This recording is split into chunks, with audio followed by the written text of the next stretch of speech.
So I have an update on the pain I've been having in my abdomen. I have gallstones, but this post isn't about my gallstones. I don't really know anything about gallstones. I guess I'll figure it out when I go to my follow-up appointment. To be honest, it's the least of my worries right now.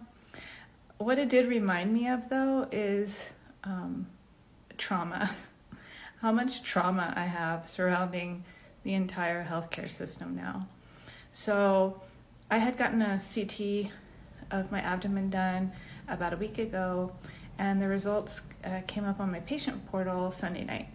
And I read them, and they were very alarming.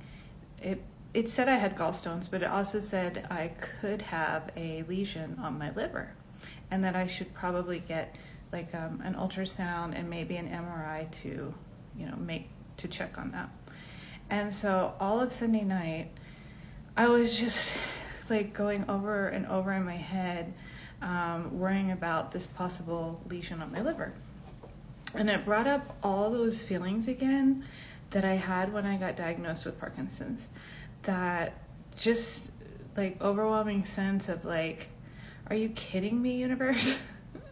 Like, it's enough. I'm good, And I got kind of depressed that night, and I reached out to a friend, and it just was upsetting, And I went to sleep, and I woke up, and I was kind of over it. I went and talked to some doctors that I work with, and they were, reassuring to me. And then I went to get the ultrasound on Thursday or Friday, I think.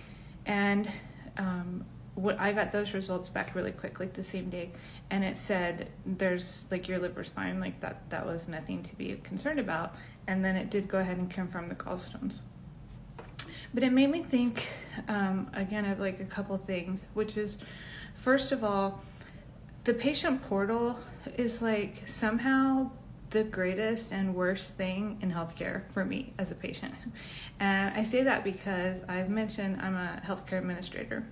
And I remember when the patient portal first became something that we all had to focus on. It was this amazing tool that was going to like empower patients and solve all these problems that we had.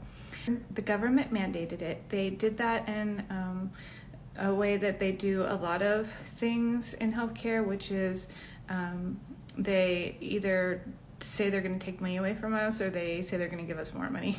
So the patient portal requirement was part of something called interoperability. It was tied to the Affordable Care Act, I believe.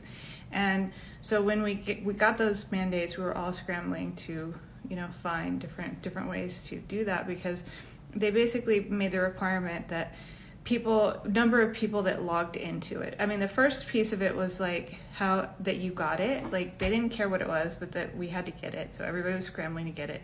And then how many patients logged into it. So then we would all create these processes to like force people to log into it. That's why like for years, everywhere you go, they'd be like, here you go, log in, here you go, please. And they give you a tablet or something, because that was the next piece of that requirement. But as so many things happen in healthcare, especially with the government mandates, there's not sort of that thought through as to what the consequences are. I'm sure those discussions happen. It's just administratively generally not very effective. And so now that I'm a patient, I see how kind of bad it is that I can go in and I can get my test results like right away. Because then I read them, and I'm not a doctor.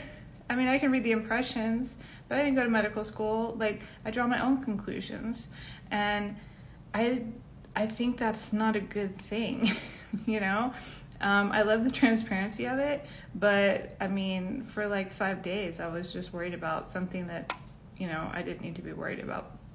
So that's kind of my takeaway with the whole patient portal thing.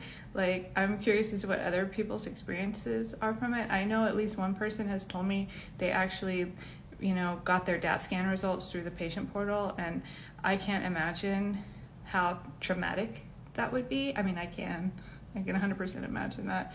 And I think that's why, for me as a healthcare administrator, I'm really torn about working still in general, because I feel like my skills would be better served in some position of service to these patient issues that overlap with healthcare administration, because I see it from both sides now, and I understand both sides very well, because I remember being in the discussions where we really, really honestly had good intentions and thought a lot of these different tools would help, solve people's problems. But the problem number one is that we don't get good patient involvement at the time of decision making.